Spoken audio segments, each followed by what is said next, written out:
Alors Metin Arditi, c'est un écrivain d'origine turque, de nationalité suisse et qui écrit sur la Grèce. Je me suis dit au départ, un Turc qui écrit sur la Grèce, ça sent le règlement de compte, ça va pas être très drôle. Et en fait, oui, il parle très bien de la Grèce. On pourrait penser que c'est un livre grec si on ne savait pas qu'Arditi est turc, enfin d'origine turque. C'est le frère, d'ailleurs entre parenthèses, de l'autre, de Pierre Arditi. Oui, c'est son frère. Et ce Metin Arditi qui a déjà écrit quelques romans, peut-être vous avez lu, c'était comment j'allais dire, le Turgetto, voilà, peut-être vous avez lu ça. Je trouve qu'il réalise là un livre assez formidable quand même. Franchement, moi qui m'a bluffé.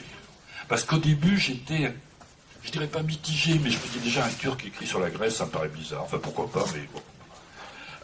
En plus,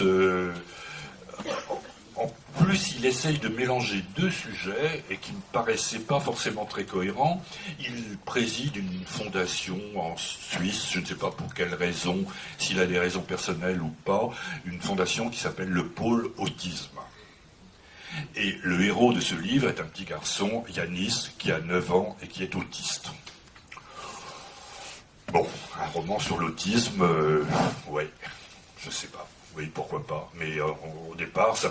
Mais je me dis surtout comment un roman sur l'autisme va être un roman sur la Grèce, comment il va raccorder tous ces morceaux, et c'est formidable. Il fait ça d'une manière magistrale. La première scène, c'est une scène très extraordinaire. On a une dame, Maraki, qui est la mère du petit garçon, Yanis, et elle essaie de lui apprendre à nager. Apprendre à nager à un gamin autiste... c'est bonjour, hein. Parce qu'il y a deux problèmes. Il y a le problème de coordination des mouvements, et il y a un autre problème, c'est que le gamin ne supporte pas le contact physique. Alors avec ça, allez-y. Donc elle a, à une exception près, quand il est pris de panique, ce qui lui arrive dans des situations assez nombreuses. Donc elle a mis au point le procédé suivant. Elle se met dans l'eau, ils sont dans l'eau tous les deux, elle lui dit « je recule de 10 pas et tu nages jusqu'à moi ». Sauf qu'elle recule de 12 pas, et quand le gamin a fait la longueur des 10 pas, parce qu'il a vraiment une calculette dans la tête, il est extrêmement doué pour les chiffres. Et quand il arrive, il sait très bien que la distance n'est pas la bonne. Et il se met à paniquer quand il arrive au-delà de la distance. Et comme il panique, il se raccroche à sa mère. C'est la ruse qu'elle a trouvée pour... Donc elle lui apprend à nager, tout ça est très bien. Le village est très... C'est une petite île grecque, Kalamaki. Et donc elle est... tout le village... Le village ne l'aide pas vraiment à éduquer son enfant, d'autant plus que son mari, qui est le maire du village, l'a quitté, donc il vient de temps en temps dire bonjour à son gamin, mais il se défile le plus rapidement possible. Hein. Et elle a un boulot qui est très compliqué parce qu'elle est pêcheuse. Mais une vraie pêcheuse, c'est-à-dire qu'elle prend son bateau à 5h du matin, elle va jeter ses filets, elle rentre avec ça. Alors c'est un travail très physique, mais c'est surtout un travail qui n'est pas très compatible avec le fait d'élever un gamin très handicapé, parce qu'il faut être là en permanence, donc elle va trouver des solutions. D'abord, le village lui-même est assez bienveillant, est très bienveillant vis-à-vis du gamin. Et il y a une espèce de... Ouais, je sais pas, de climat local qui fait que... Oh, il y a des gens qui s'aiment pas, hein, il y a des gens qui sont ennemis, mais dans le fond, tout le monde s'entraide un petit peu, et en particulier, il y a quelque chose de très amusant. Le gamin, donc, est obsédé par les chiffres, et au début, on se dit, mais où est-ce que ça va nous mener, cette histoire? Par exemple, tous les matins, il va sur le port, il regarde rentrer les bateaux de pêche, il compte le nombre de poissons qu'il y a à bord, le nombre de prises dans chaque bateau, et il fait des statistiques. Tous les jours. Mais il fait des statistiques dans lesquelles il y a le nombre, non seulement le nombre de prises, mais le nombre de rougets par rapport au nombre de mulets, par rapport de... Et quand quelqu'un à la criée lui demande « Est-ce que tu sais combien tel bateau a rapporté de rougets le 3 mars 2015 ?» Il vous cite le chiffre pile, sans avoir pris de note là-dessus. Mais c'est une espèce de... Voilà, il semblerait que ce soit une particularité de l'autisme, j'en sais rien. Il parle du sujet qu'il connaît manifestement beaucoup mieux que moi, mais en tout cas ça c'est très impressionnant. Et il a une autre habitude qui est très curieuse, il va au café, il y a un café, tenu d'ailleurs par un type originaire d'Istanbul. Il va au café et il s'amuse. C'est pas un jeu pour lui, c'est quelque chose de très important. Il compte tous les clients présents dans le café. Les gens présents à la terrasse et les gens présents à l'intérieur. Mais sauf que si les gens circulent, se lèvent, vont à la caisse, vont aux toilettes, etc., ça fout tous ces calculs par terre. Donc, le patron du café, à chaque fois qu'il voit arriver le gamin, il crie « stop ».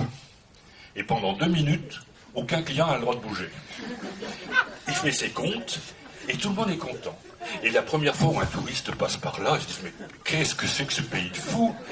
Et en fait, on comprend qu'il y a une espèce de bienveillance générale, comme ça, qui est, j'allais dire, qui peut être presque le défaut du livre. Parce que c'est un livre où les choses se passent tellement... Il y a des choses terribles qui arrivent, mais où tout se passe tellement dans une ambiance... Si la vie était comme ça, pour de vrai, ce serait quand même plus simple. Même avec des gamins autistes, même avec une crise économique, ce serait beaucoup plus simple. Parce que là, franchement, il y a une espèce de bienveillance généralisée de tous les personnages. Par exemple, il y a une histoire très, très curieuse. Toutes les histoires sont touchantes. Il y a le curé du village, qui joue, ou le pop, je ne sais plus comment... qui est un type très, très bienveillant, qui donne toujours plein de bons conseils, et qui vit une histoire d'amour extraordinaire, parce que quand il était jeune séminariste, il est tombé amoureux d'un autre jeune séminariste, évidemment. Quand l'histoire a fini par se savoir, inutile de vous dire qu'on les a quand même un peu séparés, qu'on les a nommés dans des endroits très différents, sauf que là aussi, tout se passe contrairement à ce qu'on aurait pu imaginer, parce que 50 ans après, ils sont toujours aussi amoureux l'un de l'autre. C'est-à-dire que tous les mois, le curé prend un mois de vacances et l'autre curé prend un mois de vacances. Ils se retrouvent sur une autre île où ils vont se retrouver aussi amoureux qu'au premier jour, alors que ce sont maintenant vraiment, disons, des messieurs d'un certain âge, pour ne pas dire des vieux messieurs. Donc tout est comme ça. Il y a un personnage, un Américain. Il est américain, il est d'origine grecque, c'est un immigré aux États-Unis. Il est architecte, ou passionné d'architecture, et sa fille est tellement passionnée d'architecture, elle aussi, qu'elle a décidé d'aller en Grèce, évidemment, retourner à ses racines, et travailler sur... Elle prépare une étude absolument savante sur l'application du nombre d'or dans la construction des amphithéâtres grecs. Il se trouve que sur l'île en question, il y a un très bel amphithéâtre grec, donc elle étudie, elle mesure les marches, enfin bon. Et puis elle meurt accidentellement un jour, dans l'amphithéâtre d'ailleurs. Et le père revient sur l'île en quelque sorte, et il se dit, on enterre la fille, mais qu'est-ce qu'il va faire la ramener aux États-Unis? Est-ce que ça a du sens de la ramener aux États-Unis? Il décide au contraire de rester sur l'île, de l'enterrer sur l'île, puisqu'après tout, ils ont des racines grecques, donc quelque part c'est une espèce de retour à la case départ, et surtout de se mettre à travailler pour essayer d'achever l'œuvre de sa fille, et de lui rendre hommage en faisant en sorte que le livre auquel elle travaillait puisse être publié.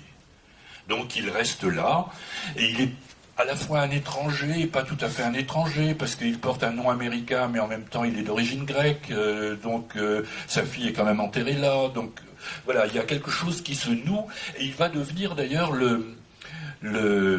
j'allais dire la nounou du petit autiste.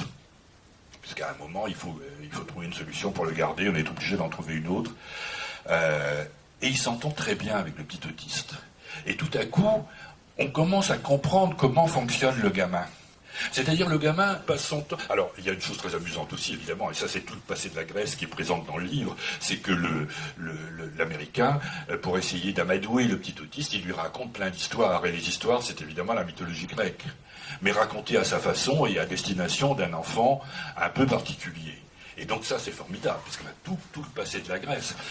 Quant au présent de la Grèce, eh bien tout à coup il y a un projet qui voit le jour, il y a un promoteur immobilier qui a décidé de construire une marina et un hôtel de luxe dans la plus belle crypte de l'île, le Périclès Palace, et c'est formidable, et vous allez voir ce que vous allez voir, ça va créer plein d'emplois, ça va créer de la richesse de l'île, et disons que 95% des gens sont « oh oui, on construit tout de suite, voilà », et puis il y en a quelques-uns qui se disent « ouais, ça va quand même complètement défigurer l'île, d'une part. Est-ce que les bénéfices retomberont vraiment sur les habitants? Rien n'est moins sûr.